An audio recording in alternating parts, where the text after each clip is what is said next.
안녕하세요. 키데리 아저씨 35번째 시간입니다. May 27th. 네, 5월 27일에 쓴 편지입니다. Daddy Longlegs Esquire. 네, 이 ESQ는요, 발음은 Esquire 이렇게 되고요. Mr이 쓰이기 이전에 특히 업무상의 편지에서 남자 이름 뒤에 쓰이던 그런 호칭이라고 합니다. 현재는 거의 쓰이지 않는 그런 표현인 거죠. 이런 걸 원래 안 쓰다가 갑자기 지루셔가 쓴 데에는 어떤 이유가 있겠죠. 보겠습니다. Dear Sir. 자, Dear Sir 이라는 표현도 거의 쓰지 않았었는데 이런 표현을 또 썼어요. 굉장히 격식적이고 존칭 이런 걸 지금 쓰고 있습니다. I am in receipt of a letter from Mrs. Lippett. 이런 표현도 굉장히 문어적인 굉장히 격식을 갖춘 그런 표현입니다. 왜냐하면 그냥 I received a letter 이렇게도 되는데 그냥 receive라는 동사를 써서 편지를 받았어요. 이렇게 쓰면 되는데 I am in receipt of a letter 이렇게 썼습니다. receipt는 명사로 영수증이란 뜻도 있고요. 받음, 수령 이런 뜻도 있습니다. 그러니까 나는 수령한 상태에 있다라는 거죠. 그러니까 편지를 받았습니다라는 의미가 되는데요. 결국은 미세스 리펫은 지로샤 에버트가 살았던 고아원의 고아 원장님이시죠. 그러니까 원장님께서 보내신 편지를 받았다라는 의미인 거죠. She hopes that I am doing well in deportment and studies. 네, deportment라는 좀 생소한 표현이 나왔습니다. 네, 우선 deport라는 동사부터 봐야 되는데요. deport는 해외로 추방하다. 이런 의미가 있고요. 그 밖에 뭐 행동하다, 처신하다 이런 의미가 있습니다. 이 deport에 ment가 붙으면 명사가 되어서 뭐 태도, 처신, 뭐 품행 이런 의미가 됩니다. 그래서 she hopes that I am doing well in deportment and studies. 원장님께서는 제가 어떤 품행이나 처신에 있어서 아주 잘 하기를, 그러니까 모범적으로 잘 하기를, 그리고 학업도 잘 하기를 네, 이러기를 바란다라고 하셨다라는 거죠. Since I probably have no place to go this summer, she will let me come back to the asylum and work from my board until college opens. 네, since가 무엇 한 이래로, 무엇 한 이후로 이런 의미로도 쓰일 수 있지만 무엇 하니까라는 의미로도 쓰일 수 있는데요. 여기서는 무엇 하니까라는 의미로 쓰인 거죠. Since I probably have no place to go this summer. 네, probably 아마도란 뜻이죠. 그러니까 this summer, 그러니까 올해 여름에 have no place to go. 갈 수 있는 가는 장소가 없을 테니라는 의미죠. have no니까 없다라는 거죠. 그러니까 제가 아마도 이번 여름에, 이번 여름이라는 의미는 사실상 summer vacation인 겁니다. 여름 방학의 의미고, 그러니까 vacation이 생략이 되어 있는데요. 그러니까 지금 5월 27일이니까 방학이 얼마 남지 않은 거죠. 그래서 원장님께서 지루셔 너 이번 여름 방학에 또 딴 데 딱히 갈 데 없잖아. 그러니까 이렇게 해라 라고 제안을 하시는 내용입니다. She will let me come back to the asylum and work for my board until college opens. 그리고 이제 asylum을 이제 얘기를 해야 되는데요. asylum은 명사로 뭐 피난, 망명 이런 뜻이 있는데 또 힘없는 사람들의 보호시설로서 예를 들어서 뭐 피난처, 망명처 또는 뭐 정신병원, 고아원, 양로원 이런 뜻도 가지고 있습니다. 그러니까 그러니까 지로시 에버트 의 입장에서 이제 쓰는 건데요. 제가 올해 여름방학에 딱히 갈 만한 곳이 없을 테니 아마도 그러니까 원장님께서 그 고아원으로 돌아와서 board는 그 명사로 판자란 뜻도 있고요. 뭐 이사회, 뭐 위원회 이런 뜻도 있고 식사비 이런 의미도 있고 뭐 동사로 탑승하다라는 뜻도 있습니다. 그래서 그 보딩 왜 그 공항에서 보딩 얘기할 때 그 보딩의 의미가 여기에 ing가 붙어서 탑승 그런 의미가 있잖아요. 그래서 이제 그 work for my board라는 의미는 여기서 이 board는 이런 보드의 다양한 의미 중에서도 약간 식사, 먹는 것 위주 그런 의미로 쓰인 겁니다. 즉 이 의미는 네가 한마디로 딱한 처지에 있을 거라고 생각을 하니까 우리 고아원으로 오게 해줄게라는 거죠. She will let me come back to the asylum. 이것의 의미는 일단 let이 누구누구로 하여금 뭐뭐 하게 하다. 뭐 무엇을 허락하다. 이런 의미가 있죠. 그래서 내가 허락해 줄게.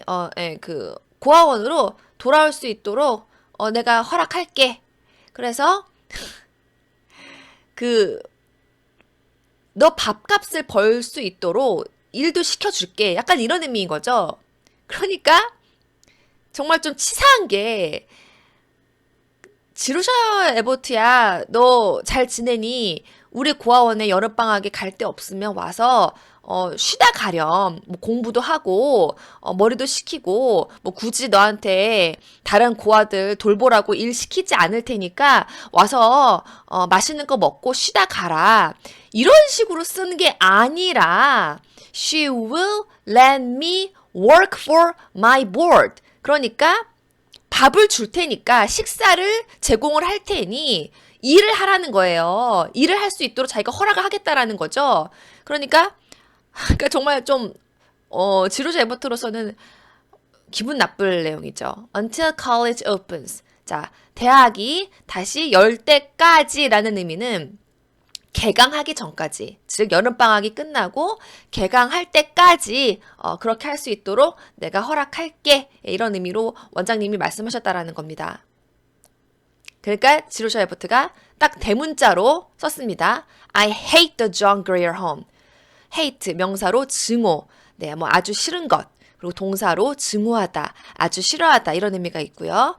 고아원 이름이 존 그리어 홈이죠. 그러니까 그 고아원, 존 그리어 홈이라는 그 고아원 저 진짜 싫어요.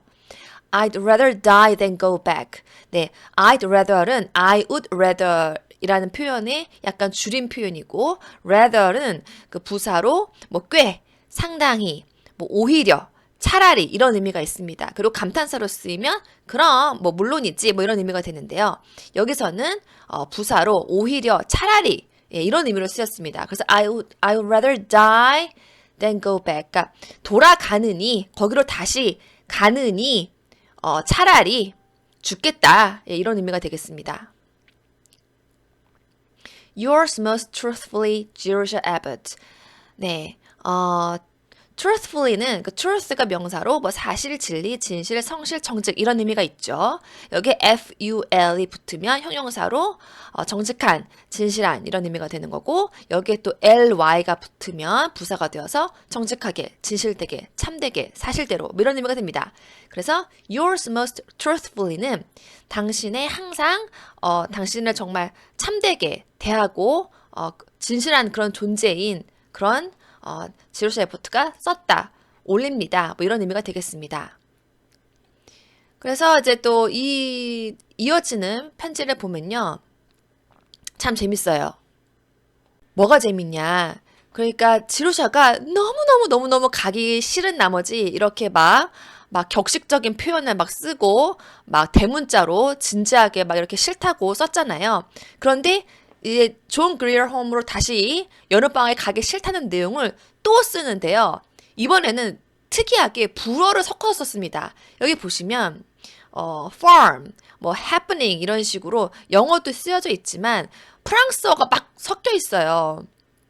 그 이유는 기본적으로 이 편지가 프랑스어 수업 시간에 쓰여진 편지인데 아마도 제 생각에는 이 편지가 쓰여졌을 당시에 대학교를 졸업한 사람이라면 누구나 프랑스어를 기본적으로 다 공부를 하고 어느 정도 프랑스어에 능통한 그런 사람들이 많지 않았을까 싶어요. 그러니까 이런 식으로 썼겠죠. 그러니까 아저씨도 당연히 이걸 알아볼 수 있다라는 가정하에 쓴 걸 텐데 제가 예전에 프랑스어를 조금 공부한 적이 있어서 이 정도 수준은 해석이 가능했습니다. 그래서 굳이 프랑스어로 막 설명을 하지는 않고 이게 어떤 의미인지에 대해서 말씀을 드리도록 할게요. 자, 내용은 이렇습니다. 친애하는 키다리 아저씨께 아저씨는 정말 멋진 분이세요. 농장에 대한 이야기를 듣고 너무너무 기뻤어요. 왜냐하면 농장이라는 곳에 저는 지금까지 가본 적이 없거든요. 평생 동안이요. 여름방학 동안 존 그리어 고아원에서 설거지나 계속하는 건 너무너무 싫어요. 뭔가 안 좋은 일이 일어날 것만 같거든요. 왜냐하면 저는 예전 고아원 시절에 그 소박한 삶의 태도랄까요? 그런 걸 잊고 산지 너무 오래되어서 고아원에 있는 모든 컵이랑 컵받침을 전부 다 깨뜨려 버릴까봐 걱정이에요. 편지를 짧게 써서 보내는 걸 이해해 주세요. 새롭게 전할 말이 없네요. 왜냐하면 지금 프랑스어 수업 시간인데 곧 교수님께서 제 이름을 부르실 것 같아요. 방금 부르셨어요.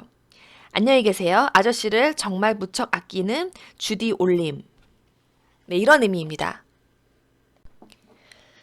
자, 이어지는 편지입니다. 자, 5월 27일 편지를 보셨고요. 5월 30일 편지입니다. May 30th.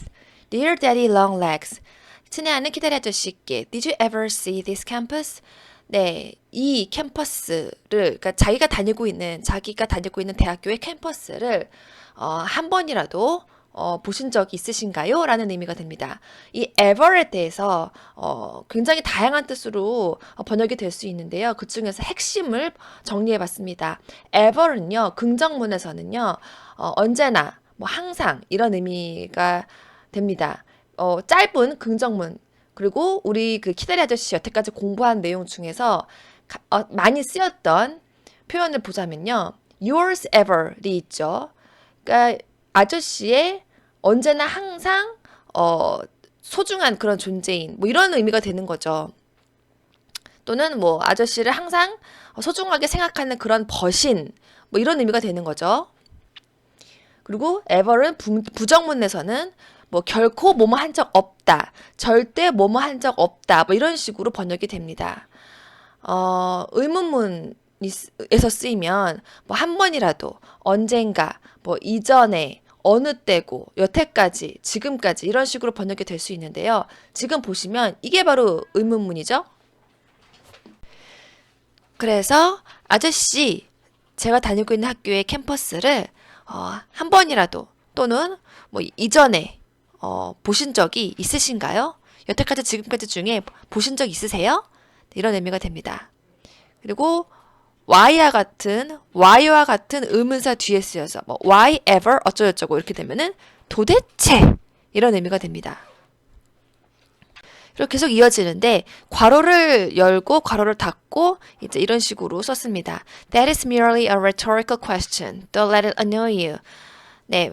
여기서 MERELY가 나왔는데요. MERE가 되면 mere, 형용사로 겨우 무엇인, 한낱 무엇에 불과한, 뭐 단지 무엇인 이런 의미가 됩니다. 여기에 ly가 붙어서 merely 이렇게 부사가 되면 한낱 그저 단지 이렇게 될 수 있고요.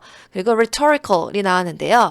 rhetor 여기서 H가 이제 묵음입니다. 발음이 되지 않고요.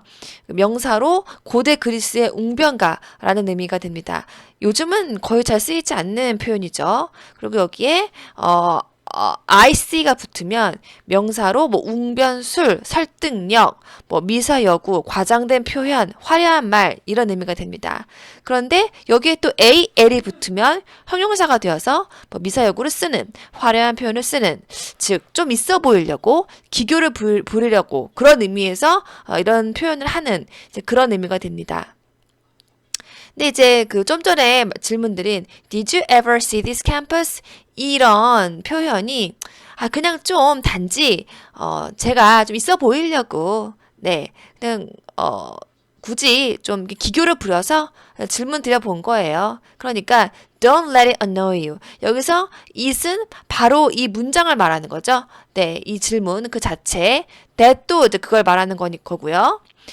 그런데 이제 let은 아까 말씀드렸다시피 동사로 무엇을 이제 하게 하다 이런 의미가 되고 annoy는 동사로 귀찮다, 짜증나다, 뭐 귀찮게 하다, 짜증나게 하다 이런 의미입니다. 그래서 don't let it annoy you는 이 문장으로 하여금 아저씨를 짜증나게 그렇게 하지 마라 이런 의미이니까 결과적으로는요, 아저씨, 이 문장 때문에 짜증내지 마세요. 귀찮아하지 마세요. 뭐죠? 이런 의미가 되는 거죠. It is a heavenly spot in May. 네, 여기서 it은 지루샤가 다니고 있는 학교 캠퍼스를 말하는 거죠. 캠퍼스가 5월에 천국 같은 장소이다 라는 의미입니다. 그러니까 Heaven, heaven은 명사로 천국, 하늘나라 라는 의미가 있고 여기가 ly가 붙으면 형용사 또는 부사로 쓰일 수 있는데 의미는 뭐 천국의 하늘에 천국 같은 신성한 훌륭한 이런 의미가 되고요. 부사로 쓰이면 천국처럼 천국 같은 매우 굉장히 이런 의미가 됩니다. 그리고 spot이 명사로 점, 얼룩 이런 의미가 있고 또 장소, 자리, 위치, 특정한 곳 이라는 의미도 됩니다. 그래서 좀 전에 말씀드린 것처럼 우리 학교 캠퍼스는 5월에 천국 같은 그런 곳이라고 이제 자랑을 하고 있습니다. All the shrubs are in blossom and the trees are the loveliest young green. Even the old pines look fresh and new.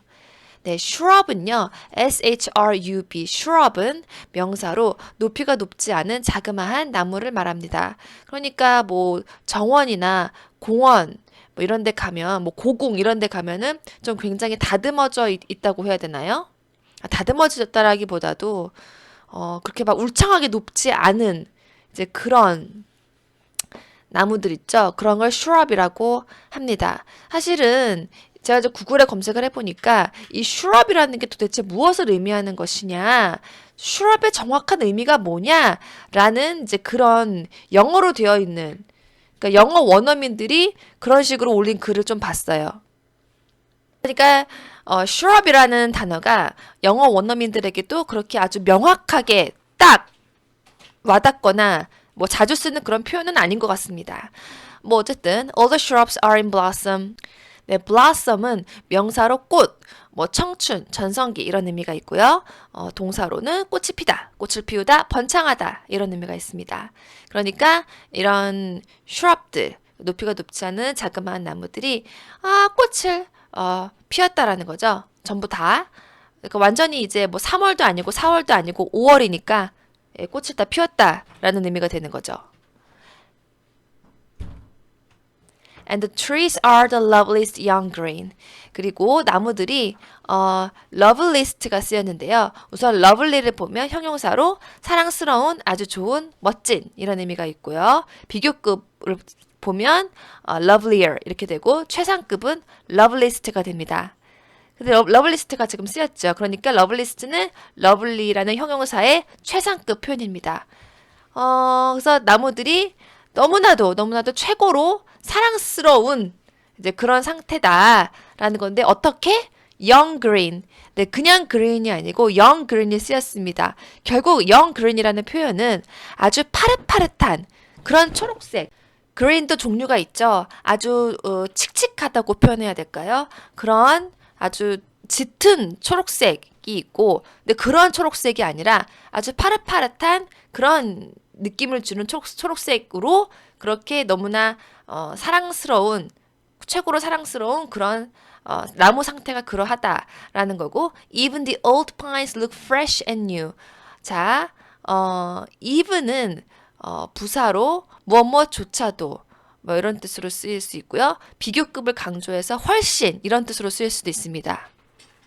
그리고 형용사로 쓰이면 평평한, 뭐 고른, 일정한, 균등한, 동일한 이런 의미도 되고요. 짝수이라는 의미도 됩니다. 그래서 그러면 짝수이라는 표현이면은 홀수이는 어떤 표현인지 궁금하잖아요. 홀수이는 uneven이 됩니다. 그리고 아까 파인이 나왔는데 파인은 명사로 소나무입니다. 그리고 fresh가 나왔는데 이 fresh는 형용사로 신선한, 갓 무엇한, 뭐 산뜻한 또는 뭐 미숙한, 풋내긴 이런 의미가 될 수 있는데요. 이 표현의 비교급은 fresher이 되고 최상급은 freshest가 됩니다. 그럼 뜻을 볼게요. All the shrubs are in blossom and the trees are the loveliest young green. 여기까지 했죠. So even the old pines look fresh and new. 그러니까 오래된 소나무조차도 아주 fresh하고 new하게 보인다 라는 의미입니다. 그러니까 5월이 되어서 너무너무너무너무 산뜻하고 너무나 기분 좋고 너무나 아름다운 그런 5월이 되어서 솔직히 소나무라는 나무는 1년 내내 사시사철 짙은 초록색을 하고 있는 좀 어딘지 모르게 약간 근엄한 느낌을 주는 그런 나무잖아요. 그런데 지금 너무나 5월이 반짝반짝 빛나고 그런 계절이기 때문에 이러한 오래된 그 나이를 많이 먹은 그래서 굉장히 뭐 높이도 높겠죠. 울창하고 굉장히 좀 웅장한 그런 느낌을 주는 원래 그러한 느낌을 주는 소나무조차도 아주 신선하고 새로워 보인다라는 의미가 되겠습니다.